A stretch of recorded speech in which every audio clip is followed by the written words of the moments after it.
Okay, it's going now. Okay. Anyways, so we left off at the putting the silvery shiny thing tarp on your back. Okay. Then I see I had a buddy right behind me. I said to him, I probably went through this before though. And it said, I got picked up, got the clippers off the wall to pick up them scissors. We need them later on. Mm-hmm. So anyway, they went on. So I took out the door first to make a lock. Just, and I got the other side into a building, and buddy he come in behind me, and just before he got to the building, they cut loose with an automatic weapon on him. And so he come in and said, "Boy, that was close." And I said, "What happened?" He said, "Well," said, I started and through there said, "Look at this gun here." And so right behind the trigger group there, in a wooden stalk, a solid hole right through, and went right through his gas mask. He had been packed a lot of sugar. Said he had that, so with sugar all over the inside the gas mask. So, well, got that. I decided I better change the cover on my bedroll. So did that and left it as it's supposed to be. So then we were just sitting in there killing some time. You know, not much going on. So the chair over there, and I got it tilted back against the wall, put my feet up on the windowsill, looking out the window, down about, I say it was probably pretty near 100 yards, not quite. There's a rock fence. Well, in that, looked at it, and had to be a steel helmet, German, walking along top on that. So it had to be a Jerry. So I let that M1 up on the windowsill, squeezed one off at him. He went down. Of course, I knew that he wasn't hit, but he got out of there. So in a matter of minutes, we moved up the street to another house, and the Germans were in the garage. And we went into the house and went upstairs, and I was on the landing between the two floors, sitting there with the window broken out, and sitting on the step where I could see out. In the meantime, it was a small outbuildings out behind, and it had a 4-foot fence that had been mashed down, and there's a Jerry laying across that, but he wasn't moving much. So these guys, his buddies was behind. They had a pole. They put this pole out to him, and he didn't have enough strength to catch hold and drag himself, out of sight. Over the fence? Off of the fence. So anyway, in the meantime, here came a look down there on the sidewalk below me, and here come a Jerry. He went right down to me. He wasn't more than just a few yards. So I squeezed a couple off at him, and he spun around behind the hedgerow. I knew I didn't hit him. So later on, the guys told me later on, said, "Well, Steele, you got you one, didn't you?" I said, "Where?" She said, "Oh, that wire fence." I said, "No, that guy's been there all the time." I said, "He's not nothing new. He'd been there when I got here." And he said, I said, "The one I shot was right under me there. I missed him." So anyway, that was about that. So a few minutes, I said, "Need to move out." So we left out and went out in the alley, small street behind. I guess it was an alley behind the building. There lay a machine gun sergeant laying on his back had a limb over his face, as he always covered up the guys when they got killed. Covered their face with take a piece of brush and cover them up. Anyway, and so just the night before, that same guy told us how to shoot the machine gun where we stayed the night before. But anyway, that was the end of him. So meantime, we had to cross over through the alley. So the guys, some civilians, they had some ladders there. They put the ladders up. We went over this rock wall. I mean, it was a concrete wall, a rock one. It was up 6, 7 foot tall. So some guys helped us down on the inside of the courtyard, and we went across a small place and they had a opening windows in the foundation down there of the hotel. So they helped us, people inside the hotel helped us down inside the building, you know, crawled through a small opening, got us down there, so we was pretty safe there. And went up inside, messed around, went upstairs, so there's a, went upstairs, up in the hallway, went down there, both sides of the hallway was rooms, beds made up perfect, it's made up real nice. So boy, that's going to get some rest here. So took off her pack, I got one bed by myself, threw the pack on the bed, crawled in on top and laid down, take a little nap. And about that time, the guy across the hall, out the window, he shot, squeezed one or two off, shots. And pretty soon everything was quiet. Pretty soon the artillery came in, hit the corner of the building. And the building you were in? Yeah, hit the corner of the building. And so I went out there in a few minutes and so what happened? He said, well, I see the cherries over in that timber, and he was shooting at them for putting there a quarter of a mile. And they found out. And so I stuck my head out the window and looked up, and it's knocked the corner of the building off. It was rock, well, brick or whatever you want, and about the size of the number 3 wash tub. Just so after that, we got up with equipment and went down below. Yeah. We didn't get in the basement. No, on the front floor, main floor, Main ground floor. floor. So we stayed there.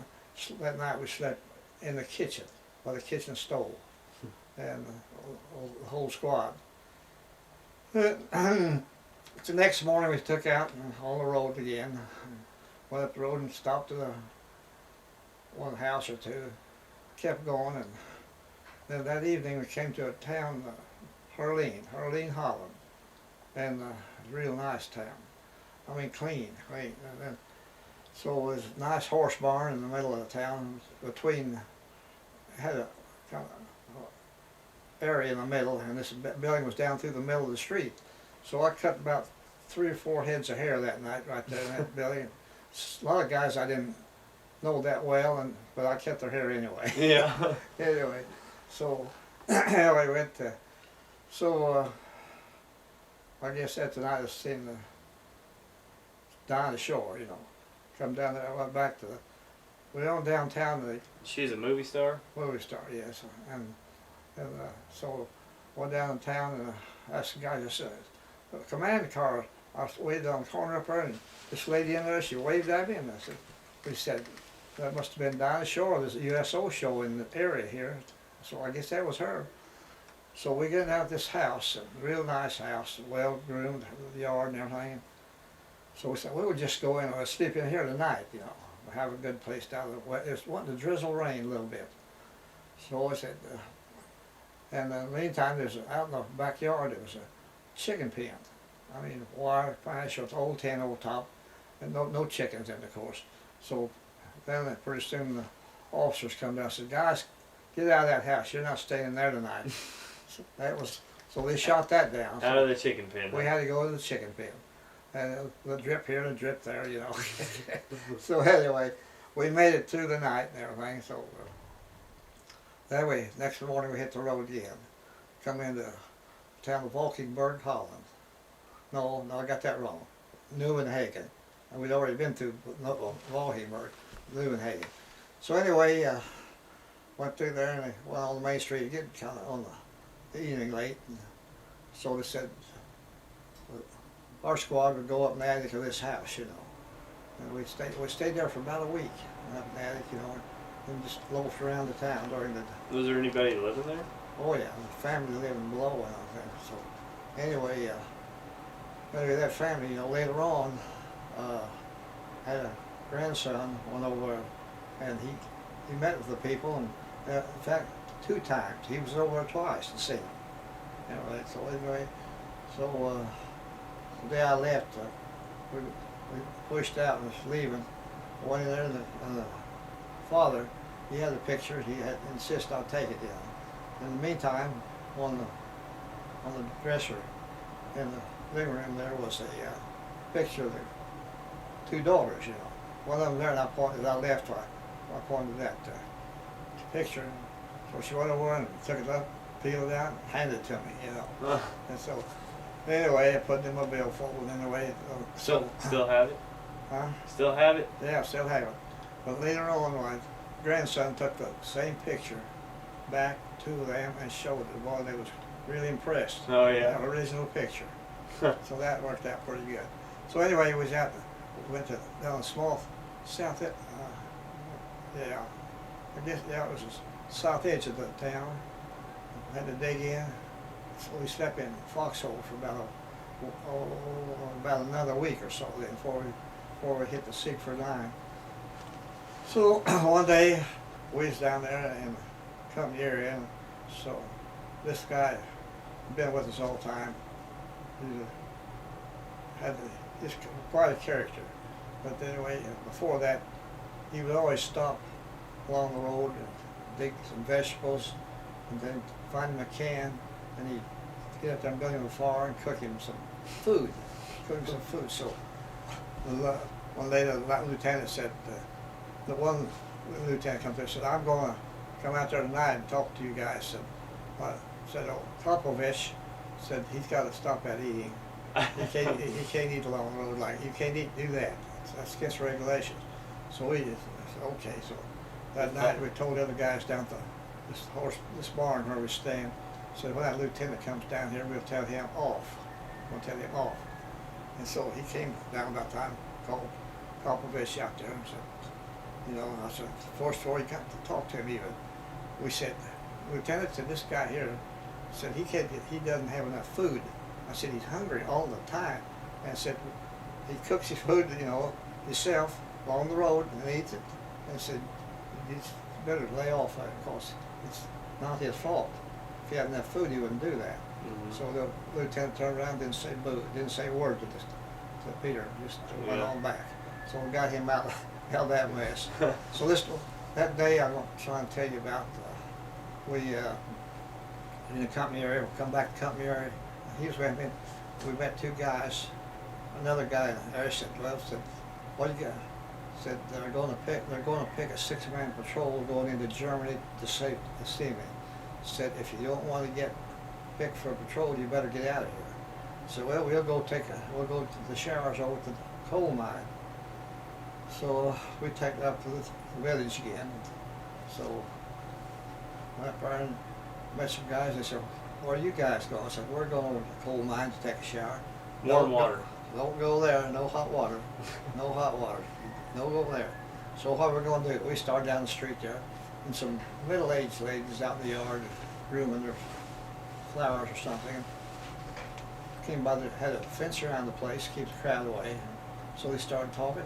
First thing I know, Peter was talking a language I had never heard, and he really conversed with these ladies. And they said, come on in on the porch and sit down. So did, sit down, and come on in, we'll have some refreshments, you know. Went in a real nice house, and they sat down, and of course I was an innocent bystander. Pete was he's doing all the talking, you know, to them. They got hit off real good. Yeah. Their language, you know. So that evening, just got kind of late. We thought better go back down to the company area. Went back down there, and in the meantime, there'd been 6 guys left on at patrol, and just 2 came back. Oh. And the captain, he didn't come back. The platoon sergeant didn't come back, and John, he didn't come back. John was always the guy that was, he had a habit of searching all the dead cherries for anglet rings and so forth and so on. And he had a sidekick with him, the young private there, and he followed him around just like a little, well, you know, tag along. Yeah. So, but he came back from the patrol, but John didn't come back. And well, this little guy, he had a hole through his pants on the front of his thigh, went in there and just made a streak along his leg, and that was pretty close. Yeah. So he got back. Just take some meat out. No, didn't bring blood even. Really? So anyway, so a few days later, after I was back to talk to the natives there, they said that they took 4 of them out of there dead, you know, and I think they captured one too. But anyway, these 2 came back, and so next day, the lieutenant came down, or Lieutenant Ortega, said guys, I want to ask you a question. Said so and so went on patrol, and he come back, he got very nicked. But would you have any objection, you guys, of him making him platoon sergeant? No way. Said, more power to him. Get with it. So anyway, that's turned out that, and I don't know how, he probably didn't last long, because after that was a bulge and everything. Yeah. More than likely he probably got it. But anyway, well, I'll tell you about this lieutenant. He was just a little bit, tried to be rough, which he didn't bother us too much. But they said he was a shoe salesman in Ohio, kind of a little on the soft order. So when he was living in the attic of that house, one time he ordered the 3rd squad to fall out, you know, and so we kind of got our gear on and the rifles on, and come out to the sidewalk. He's out there, said, when I say fall out, I mean fall out. So I'll walk you in the ground. But he said, you know, next time I'll walk you in the ground. And any one of us could have walked him in. He wasn't all that tough. So about, I guess it was probably Monday morning after that, all this deal happened. Well, Was it cold there? no, it was Warm? warm, really warm. 2nd October, 44. So we went out, got ready to give us a little pep talk, and said planes are going to do some dive bombing over here, soften them up before we hit them.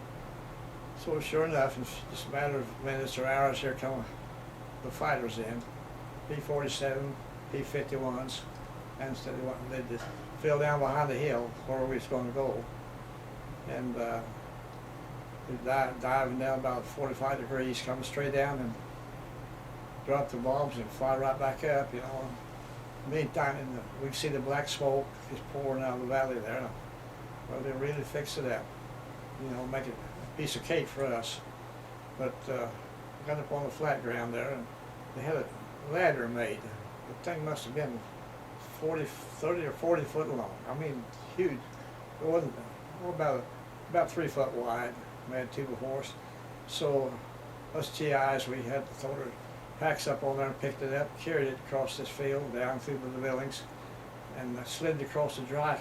It was a dry creek bed, very little water in it. And so the first guys went down through, so I was about the middle and back in there, so we just backed off and they let them do the next heavy.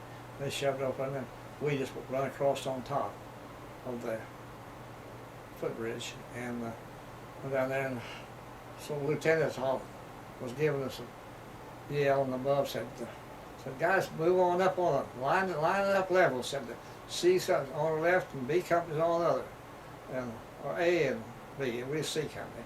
So we need to straighten the line up. So crawled up there, crawled under the barbed wire fence, got up there just to the side of the railroad track, and there's a house, a stuccoed house up there in a haystack, right directly in front of me, and it wasn't that far away. So meantime, nobody started shooting. I guess I probably done the first shooting. And this is Jerry. It was later on I figured it was a decoy. Mm-hmm. I was sitting up there beside the tree, squeezed one. No, I squeezed the whole clip off, 8 shots. And before that, and about that time, a WWII man went down, two guys down that line, and pretty soon he yelled out that he was hit. And then he looked up there and he said, what do I do? What am I going to do? I said, well, you get out of here and crawl under that fence and make a run for it. So he did, and they took 1 or 2 shots at him. But about the time he got to where the bridge was, he fell over in a small body of water there where the animals been drinking, a small pond, and it just knocked it dry. So I looked over my back, and then I had a little step up front to see about it. Didn't think any more about him. Never seen him again. at that time. So I put it in, then next time I just emptied a clip out of my rifle and I throwed another clip in and throwed the bolt shut, and about that time a mortar fell over behind me, and just I looked over my right shoulder, the smoke was, black smoke just hovering over the ground, just a few yards away, you know. Anyway, about that time something hit me on the back of the hand. Looked over and had the other hands fingers on the trigger, you know, and the blood was kind of coming out, foamy white blood coming out. And well, I knew this was about it. So the kid next to me, I said, "Come up here and cut one of these bandoliers off of me and put a tourniquet on me." So he come up there, and he's real nervous, and he wasn't doing much good.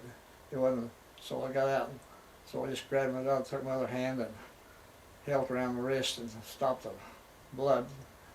Anyway, then of course I didn't have anybody to ask, so I just got out of there. Yeah. I just peeled down my backpack and all that stuff and went run across the bridge again. And they threw a couple of shells at me, but that long ways off. So went up the back door. Couldn't use my hand, so I just kicked on the big door, big wooden door. So at that time, a young girl opened the door, probably 15, 16 maybe, I don't know. How far did you have to run to get to that I house? was only about, it wasn't very far, just about 50 yards probably back there. About a half a football field or something like that. You have to go back over the footbridge? Oh yeah, same bridge, same one. We run over. Didn't get to use it. Got to use it twice, so it was a matter of an hour. So anyway, kicked on the door with my foot. This girl opened the door, and I walked in, stepped inside. And she said, told her to I'll get my first aid kit off my. You know, it had sulfur powder in it, and had a few pills, you know, and a lot of gauze and so. So I thought she was going to do the job, and she looked at the wound there. She started saying, "No, pop." So Grandpa, he come up, and he looked at it. Oh yeah, he'd fix that, you know. And so he wrapped me up with the gauze and everything, and he's pretty sturdy old man. Yeah. Wrapped me up and everything. So this is a huge room in there, rock building. You know, this room was real large. I guess it only was 20 or 30 foot square or more. And so I had to go over and set up on the wall, and then the hurt started. The hurt started it was about 11:30 then. No, about 11:30, probably 12, somewhere about the noon. So are both hands bleeding? Oh yeah, well I didn't know about this, so I guess it's 4 o'clock probably, 3:30, 4 o'clock.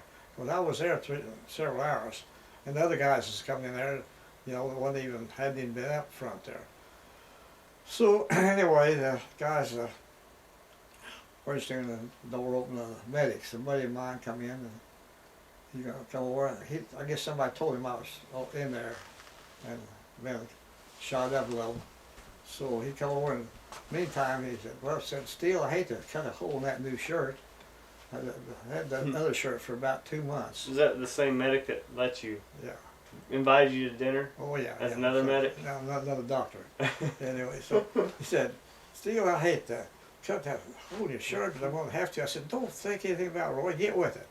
So he took his nippers and cut about the size of a silver dollar there, and they slapped the needle to me. It was a matter of minutes. I felt real good. So the meantime, after that, the door opened, and here come a guy in, had boots on, and he said, come over to me and said, "Hey," I said, "I've got a tank outfit out here," and said, "Tell me what's going on up there." I said, "Man, they're pretty hot." I said, I said, he said, "They're in my tank's right here, the alley behind." I said, "You better get them out of there." I said, "They'll blow them out up." I said, "That's muddy down below, and you can't get across there, I don't think." So anyway, that's the end of the story. He went on back. That was the end of that. So anyway, later on, here come the medics came in with their jeeps and the litters on them. Meantime, I could sit up front with this guy, you know, up with the driver, and had one in the back and one or two guys on litters out over the hood. Mm-hmm. And they took it back and got back to 1st Battalion Aid Station. Wasn't very far back here. Just Were they still shooting when you left? No, they wasn't shooting at us in there. No, I mean, were they still shooting up at the front whenever you left? Oh yeah, but we went back through the rock buildings Uh-huh. and went out the back way, and they never, and they wasn't doing too much right at that time. So come back here and got back to a tent, a pretty good sized tent. And one in there had lanterns in there that lit up. Well, I said there was, looked around, and Germans, Americans, Germans, all around, sitting all around in there, shot, you know, All shot. all shot up a little. Anyway, there's all, and so. Were they sitting together or were they separated? No, just sitting around on, there's benches around the edge, you know, solid, and they just sitting side by side, everyone. So anyway, pretty soon, another buddy of mine, he come up and, you know, wanted to know what happened to me. I told him, well, I got it in the hand. And I said, how did you, what's the matter, why are you back here? He said, oh, I got hit in the shoulder. I said, well, let me look. He said, I said, where at? He stood up on the shoulder blade and reached back and pulled his fatigue jacket down. And there was just a little neck in on his back on his right shoulder. And I said, so well, you'll be back up there. You won't stay here long. They'll send you back. So that's the end of that story. So then the next day, that same night they took us over to another place, and kind of like a milk house, really, on the farm, and the nurse in there, and one of the two nurses, one pretty much, I mean, help in there. So this gal, well, she's a lieutenant, I guess, and she said, you guys had anything to eat? No, we haven't, not since morning. Said, well, all I've got is oatmeal. Well, you want oatmeal? Sure, I'll be glad to get oatmeal. And so, in time, I was eating that oatmeal, and pretty soon I got to look at it in a bowl, and I had quite a bit of blood in there with it, oatmeal. Uh-oh. And I said, it didn't bother, just kept eating oatmeal. Yeah, and everything. So, and then I guess about the next day, I didn't even know that I had been hit in the right hand, but I had the bullet through it. Come right on through and didn't do much damage to that hand, but I had been using. To the middle of it? Yeah, right through the middle finger and everything. And I didn't even know it, but I was bleeding a little through it too. But anyway, that never did amount to much. So I'll tell you that. Then just the next day, they moved us back pretty quickly to Paris. Took ambulance, just them little short ambulances, you know. Well, that was a long ways away, wasn't it? Several miles, but it didn't take long to get there, man. They were railroading us, you know. Got back there, and a couple of days, I was there for probably a couple of weeks or more in that building in the main drag of Paris.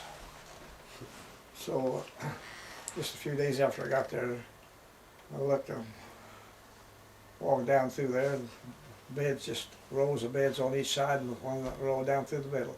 Looked over there, and there was old Lewis over there. The guy that got shot, the last time I seen him, he fell in that puddle of water and he's bleeding from the head. Yeah, made it out, huh? Yeah, and I said, well, what happened to you? He said, look over in that dish, and on that table there. Looked over and there was a metal slug there. I said, where'd that come from? He said, he took out right below my chest here, just under the skin. He said, that one hit me in the side of the head and then right down, and that's when I got it, and it didn't. That's about the end of that story. So I knew he was dead for all the time, you know. Yeah.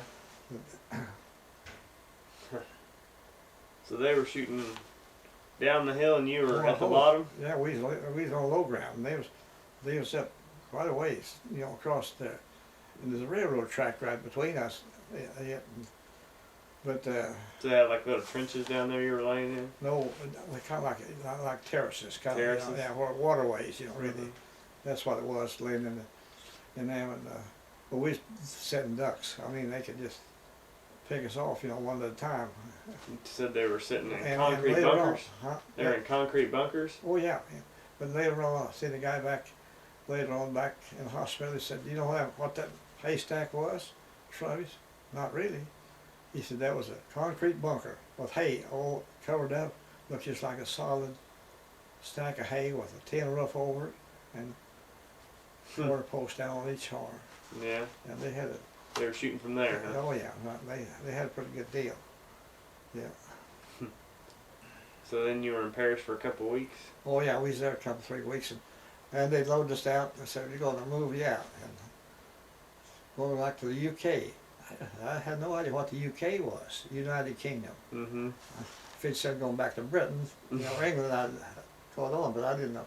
So anyway, so they took us down to daylight one day and main drag of town, and there Gage Railroad, and the medics was there, and had litters there. And said, "Well, lay down on this litter." I said, "I can walk." They said, "Okay, you're going to have to. You're going to have to lay down now." So they put me on there, and two guys stuck me through the window into this train. Mm-hmm. And they had brackets up on the wall. They just set us, hung us on them brackets. Laying down? Yeah, laying flat, just stacked up, you know, hanging on these brackets. Mm-hmm. And so anyway, we went out in the country. The time we got out in the country, toward, we was headed back towards the channel, say. You had to stay laying down the whole train ride? Oh yeah, yeah. And so the train stopped. So we got out there and they took us. What they did, they took these ambulances come up to the train to get us, see, loaded us on there, and then they took these several ambulances. They hauled us out there. It was real dark, and I was laying right next to the back on the floor, my head looking up. So the guy that stopped, opened the doors back, reached in there, looked up, two Jerrys. One at least grabbed me out of there. I thought, well, we've been captured. Mm-hmm. Done been had. Then let's look right behind him. There was a GI with M1 rifle on his shoulder. These were POWs. Oh, And they were helping out. they were hauling us guys out, and I was kind of relieved. Yeah. So we went down this tent hospital. Had a board floor. These well, the tents had board floors in them, and the beds up on off of the ground, of course, keep it, and then just rows of them. So I guess that's the time that I was there. Pretty soon, one day an officer come down through there, a colonel, had the heavy brass on his shoulder, and Steele, I don't know, see, yeah, right. So he got back and he said, "I got a citation for you, know, Purple Heart." Mm-hmm. So he said, so he got up and pinned it on me. I was sitting up in bed, and he laid the thing on my chest there, on the box, and he stepped back and saluted me. Oh, really? I said, that was something. It'd be a salute by a colonel. So that was the end of that. Of course, you still got that. You still got your heart, don't you? Yeah, still got that. But anyway, the next bed to me was a black guy. And anyway, he's a big husky, about 6 foot or better, way over 200. So he helped me out. We'd go to mess hall and he'd help, and he'd go get my tray and he'd carry it to the table for me and everything, and real helpful. Mm. And he wasn't in combat. He had I don't know how he's probably, I think said he was a transportation. They're always truck drivers. They were always a truck driver. So I said, he had a hand wrapped up. And I said, "Fella, what happened to your hand there, man?" I said, "You got it wrapped up. Did you get injured?" He said, "Well, no." I said, "I hit a sergeant in the mouth with a hand, and I broke my thumb." He said he made me mad and said, I just hit him and I said, broke my thumb. So anyway, I said, "How come you get in this army anyway?" I said, "Well," said, I was in a prison in West Virginia, and I said, "I killed the guy." And I said, "Oh?" I said, "Well," I was working in a slaughterhouse, and I got in a fight and had a skinning knife, and said, swung at this guy, and we was going to get together. I said, I didn't aim to kill him. But I said, hit him right in the chest and killed him dead right there. Just, you know, them skinning knives are, Pretty they're long. pretty sharp.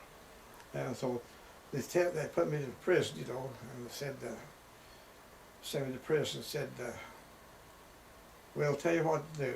Said, we'll let you out if you join the Army. So yeah, I took that deal. So he said, so that's why he's so. So you got in another fight. Yeah, he got a fight with a sergeant. But anyway, one time they said, Steele, you and so report down to the infirmary. So went down there and they checked you for this and that, and then done that. So he's going to give us a shot for something. So they gave me a shot, and these medics, two of them, looked over at me and winked at me once. So they goes over and pulls a drawer out, and reached in there and got a syringe. It was just about like a soda pop straw, and about a foot long. Oh man. And they said, roll up your sleeve. And they come in with that big needle. I mean, it was huge. And he just started squirming away from it, started pulling away. And then they had to start cracking up, laughing at him, He wasn't about that. He wasn't about letting it. He's big enough to fight people, but he couldn't take the needle, huh? Shouldn't take that needle. But anyway, so I had a plaster of Paris cast on my arm, on my wrist, on my arm. So down there at the infirmary, this guy looked at me, doctor, officer, of course, and he said, they got it too crooked. They got it. So I've got to have to change that a little bit. So, okay, so he cut that off and had a pair of big nippers, cut that plaster of Paris off, peeled off, and so he had to put a new one on. So he said, put your elbow on your knee right there and put your hand up here. So he said, I'm going to straighten this cast up. So he said, he got both hands on that cast, and he started bending my wrist back. Mm. And boy, I mean, it was a pain that you had never felt before. And then he held there till it kind of set up and turned it loose. And it was all right then, but I mean, he re-arched it. Oh yeah. That was painful. That wouldn't feel too good, I don't think. Yeah. So you were in Paris then? That was. No, I was out in the field hospital, out in the cow pasture. Oh yeah. Yeah, right. So then later on, they moved us, took us on ambulances, took us back to the channel over Cherbourg, and got on a hospital ship. Red Cross markings all over it. Red Cross. And there's two small boats out in the water, and they had a cable, and this cable had a little buoy on it with a flag, and they got spread out. They took out across the channel, and this hospital ship followed right in the path. That was a mine sweeper, in case of mines would float into it and blow it up. So that was protection. Right. Yeah. So. A little boat with nobody on it. No, there's a guy in each boat driving that. This small boat, but there's just on the flag, on the had a deal in the middle with the cable run back to it and had a V, and so the big ship just stayed right in the channel, right behind it. So they got back to got us back over to Southampton again. Southampton. England. England. Yeah, and then they put us up in a hospital, and then a few days in this huge buildings, all the concrete buildings and rock buildings. So they finally sent us out in the back of the area, and there's about 30 of us back there, and one medic back there to kind of look after us, and we stayed back there for quite a while. And then they started taking them out of there, and they took them all out except two guys, me and another guy. So, I mean, we just kind of stranded there for several days. So pretty soon they come back and said they'd found our orders up on some metal file cabinets that fell over behind. We could have still been there. You'd still be there today? So they said, we're going to get you out of here. So they loaded us on the, I guess we went on a train back up there, went up north, went over to Liver, went over to Glasgow, Scotland. So go to this hospital, walked down through there, the old boys laying on the cots in there. The guys that 2 weeks ago had left. And I said, what are you doing here, guy? And he said, well, we're here waiting to go back to the States. That haven't been done with us. So the next morning or day, just an officer came in and said, we got a list here. If you guys don't want to fly back, you can let us know, and if it's okay, why, we'll take you out of here tomorrow. And I was on the list.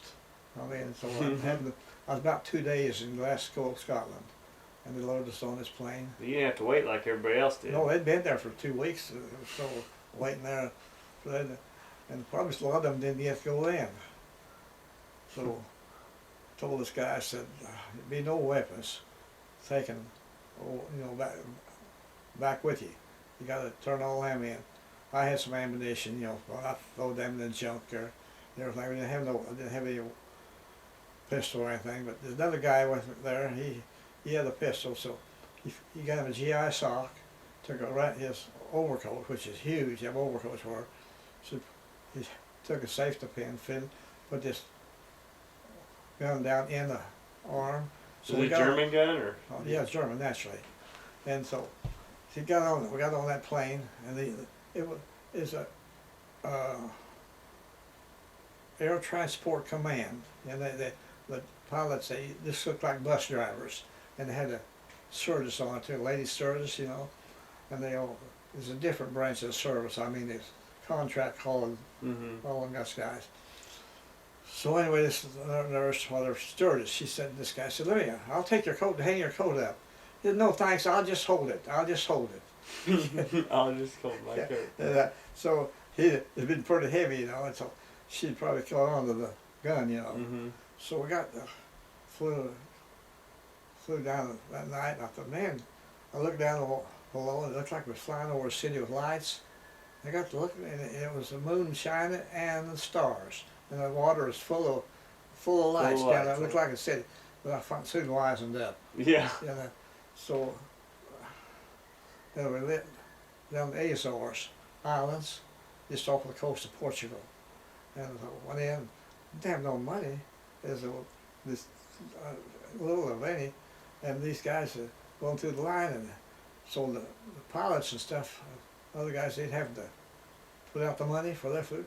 So this guy come up to us guys, us patients, said, well, you guys don't have to pay. So you go through this line right here, and you'll eat right here, and no charge, of course. So they did. I mean, wait, and then just a matter of minutes, we was back on that plane flying, and flew in. So the next stop, we flew all the rest of the night and everything. Next day, we come down through the clouds and come down through piles of snow on both sides. You couldn't see the wingtip of the plane. The fog was so thick, and they dropped right down to a runway with snow banks, 20, 30 feet high on each side, and probably higher than that. Come down, there was Newfoundland. Oh, really? Yeah. They got us out of that plane. Went down there, and the icicles hanging on the house, as long as your leg and big around as your arm. Went down there and eat. And loaded us back on, flew us going to fly us to New York. And, that would be a longer flight. Yeah, it wasn't that long either. But they'll come in, it was raining, had a storm going. So these turned up the coast and flew up to Presque Isle, Maine. That's the farthest you can get in the USA. Unloaded us there. And we was there for a substation there for a while. And they flew us back in a few days. They flew us back down to Mitchellfield, New York. We got a C-47. Flew us clear across the states. Oh, really? And stopped the first night. We stayed all night in Lincoln, Nebraska. And then took out again the next morning. And next day we come into Ogden, Utah. Come over the rockiest mountains you ever read about. I come down through this, and if we have to land here, it's tough luck. Because so we fell down through a big valley, mountain on both sides. We fell down below the tops of that. Got looking out ahead. We could see out ahead, and there was airstrips down there, long pavements, all angled. Mm-hmm. So that was the hospital area. Getting further away, so they flew you all the way to Washington. Yeah. And then the next day, they flew us into Portland, Oregon. Took us off there and took us across the Columbia River to Lawrence General Hospital. And that's they were headed the whole time. Yeah, oh yeah, that's where they're, huh? And when I was in New York there, or Maine, you had to sign up for where do you want to be sent. I said Springfield, Missouri, O'Reilly General Hospital, right in the back door. And they flew right to the West Coast, kicked me off over there. And, pretty close. yeah. So how'd you get back? Back to O'Reilly. Okay, that's a long story. Anyway, I was there at Lawrence Hospital a long time, and so then they decided to move us on back east a little bit, over in Walla Walla, Washington, over there. That nerve hospital. They knew they was going to give me a nerve graft, all that stuff. On the 4th of July, I went down meantime to Pendleton, Oregon, Mm-hmm. and on the 4th of July was going to be the Pendleton Roundup. That's the biggest rodeo in the West. I was going to be there that day to see it. But it happened so on that day I was in surgery on my hand. And I shot that down. Shot that down, huh? Yeah, right. Meantime, I wrote back to my old school teacher in Springfield there, anyway, telling him about, how it was I was supposed to go to O'Reilly and end up on the West Coast. And he used a little profanity on the phone, Mm-hmm. And so I said, come back here on a little vacation, from Walla Walla. Mm-hmm. And so I hadn't been here very long till I had a letter from the U.S. government that said, at the expiration of your furlough, you will report to O'Reilly General Hospital, Springfield, Missouri, and present this to the authorities, and the old Terry Sutherland, he had happened so on the yearbook about 2 or 3 years before me. This guy on there was a good buddy of Harry's, but he run for the seat of 7th District. That's a congressional seat to Washington, D.C. So he wrote to Marion T. Bennett and told him how they did me. So he wrote, the congressman wrote to the War Department, Mm-hmm. and that's why I got went to Springfield. That's how you got back, huh? You better believe it, yeah. Anyway, Did you have to find your own ride? no. No, they brought you back. Yeah. Yeah, I just stayed here then, see, Mm-hmm. and just went, No, I mean, did you have to find your own ride back to Springfield, or they come get you? no, see, no, I was supposed to go from Springfield back to Walla Walla. Oh, what? See, you Yeah. understand? And, But how'd you get from Walla Walla to Springfield? Hitchhiked on the phone. Hitchhike. That's a long way to Yeah, hitch. yeah, yeah, I did. But, yeah. Well, that was quite a round trip, yeah. And then, So how long before you were back in Springfield after you got hit? Matter of months? Oh, yeah, see, yeah. How far behind was your mail? Well, I didn't have much mail.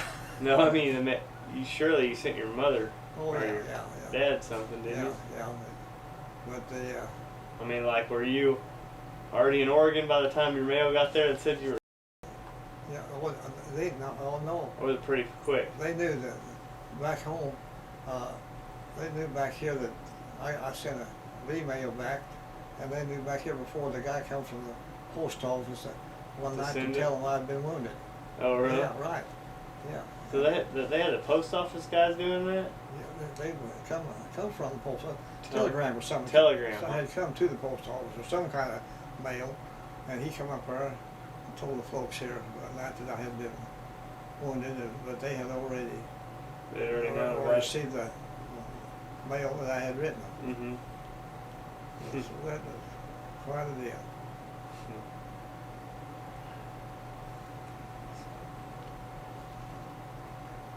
And then I had an operation up here for a tendon deal on the hand, which never did take. And they doctored me here back and forth. And anyway, then I got discharged out here. Medical discharge.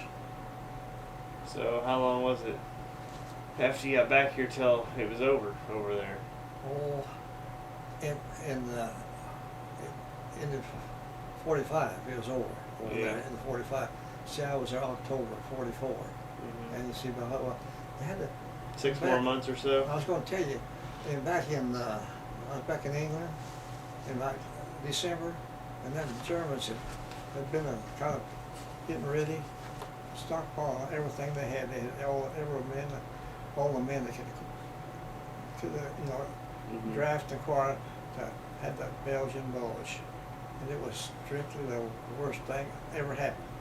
I mean, the guys froze and they couldn't bear them, and they just left on top of the ground out there, and had snow all over the place, you know.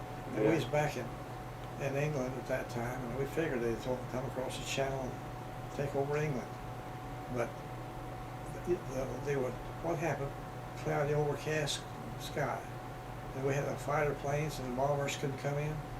And the Germans, they had their way. They come on in, but as soon as the sunshine came on, Mm-hmm. they come in the next, and they dropped supplies to our guys along up and down south of where I was at. Mm-hmm. There, and I mean, it changed a different. Changed the tune, huh? Oh, it changed the tune, everything. So they chased them on back into the mother country. Yeah. Yeah, but it was a sad time. They was taking the guys who was cooks, Mm-hmm. GIs all through France, all them other way. Give them a gun, they never had shot a gun in their life. A lot of them never even had no experience. And you were running out of people? Oh, we didn't have enough people up there. No, yeah. Yeah, and then they killed us off, and a lot of times them Germans had the SSers. They were bloodthirsty, and one time there they got a bunch of our guys, put them down in a circle on a low ground and mowed them down with machine guns. Really? That's really, and things got pretty rough after that. They didn't take many. Didn't take much of that? We didn't take many prisoners for days after that. The way they talked. But them guys was tough. They weren't taking any prisoners, huh? They didn't want to mess with the U.S. prisoners, so they just shot them. I had an old friend back here and visited with him a lot up north town, all there. He was an ambulance driver at that time over there. And he wasn't supposed to have a gun on that, being the Red Cross, ambulance, Yeah. Red Cross guys. But they had a gun stashed in the ambulance somewhere. That'd be a good deal. For emergency. So he said many times, he had to be pretty gritty to do this. They'd take prisoners back and put them on the front of the ambulance on the fenders, run back. Be going down through there and driving, all of a sudden just hit the brakes, and they'd fall off and start rolling and shoot the guys with the guns. They tried to get away. Oh, really? They was getting away, Trying to get away. Yeah, that's right. Had to eliminate them. But I couldn't, I couldn't hardly. Well, you might have seen what someone had seen to do that, but it took a lot of grit to do that. But see, they go down there and hit the brake, they stop, and the guys roll off, and I was in a ditch and blown away. Yeah. That was kind of bad. Yeah. Huh. Well, I don't think you told me about that story about where you were going down and well, maybe you did, the one where they were shooting at you and you had to jump in the foxhole. Oh yeah. Okay. I haven't told on this now. Thanks. Okay. We see that it had to be Belgium. In a place in Belgium, we did there one day. Real nice town. I'm clean. I'm just everything. and we was down in the low grounds, come down into this low street, and so we was on this little junction deal, and they're standing around out there in the middle of the street. Pretty soon a few shots came over half treetop high. Really wasn't close. Well, and there's a door right there on the side of the wall, and I dug in, opened this door, and there's a lot of picks, shovels, and tools that the road department used and everything. So Buddy and I, we just stepped in and pulled that door shut. And so pretty soon they said, we had in there a few minutes, you know, and just room for to stand up in that thing, tools. But anyway, said, all right, move out, we're moving out. And so just got down on the ground, and turned and started, and about the time we started down the road there, kind of a hard surface road with chat on it, a fine chat, putting it like a blacktop. It wasn't quite that great, but started to, and I heard this truck, the motor was revved up. I mean, like it was going 100 miles an hour. So I started running, everybody started running, and meantime, a few bullets was going over our heads, you know, quite a ways. So I started running, and it happened so, I don't know why the guys ahead of me didn't jump in that hole. So I come in, I jumped in that hole, went in up to my armpits, you know, the rifle on the side. And I looked over my left shoulder, this truck, Right. this truck was a U.S. truck, you know, 3/4 ton weapons carrier, or kitchen truck, what they call it. Didn't have any cab on it, had just no cab, just a seat up front. Had looked over it, and the guy sitting in his passenger had a cutaway helmet on, and I knew he was a Jerry then. And he had a grease gun, or a machine pistol they call it, in his lap. And just as he went by, wheeled around and emptied 5 into it, and everybody done the same thing. So it stopped out just a few feet from us. It wasn't 50 feet from us. And anyway, and everything quieted down. And all of a sudden, this guy in the back raised up. The tailgate was up in that truck. You couldn't see nobody in it. This guy stood up and looked up and down the ditch and said a few words in German. I didn't quite catch it.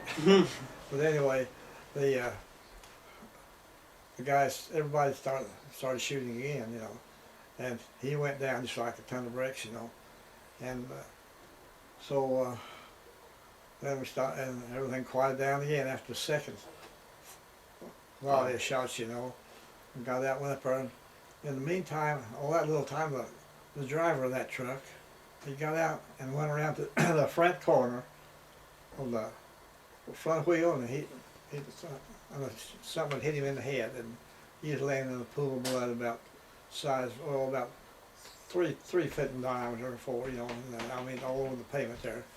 So anyway, this guy up he was still in the seat when I up there to get him out. And we went up there and helped him out. He was a lieutenant. Got on the ground and said a few words. And says, "You speak English?" "Yes." I said, "How do you learn English?" "I have a sister in New York." "Oh, that's settled." And he was shot him through the ear, and he was bleeding profusely from the top of the ear, you know, which they could get that stopped all right.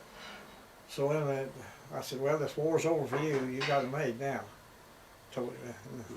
So anyway, I go around behind him and pull the tailgate down on that truck, and this old boy that caused all the damage later, he was there kind of rolling around in there.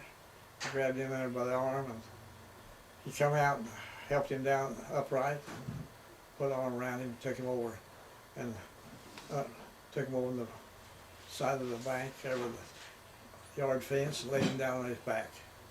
And he didn't want me to leave. He wanted me to point to his head while I was trigger deal, you know, like, I said, "No way, no way." So I goes back and gets him a foxhole over there. Didn't know what, you know, see what's going to happen next. He couldn't. So anyway, I looked over him again. He's motioning for me to come back over again and finish him off. So no way. So that's about the end of that story. He ended up finishing himself off, didn't he? Yeah, he died from internal bleeding. Yeah, right. But he He wasn't shot through. He must have been shot through the stomach because he wasn't bleeding much when I laid him down. But anyway, later on I was in a place over there and shooting the guy in the foxhole. And I had him down there.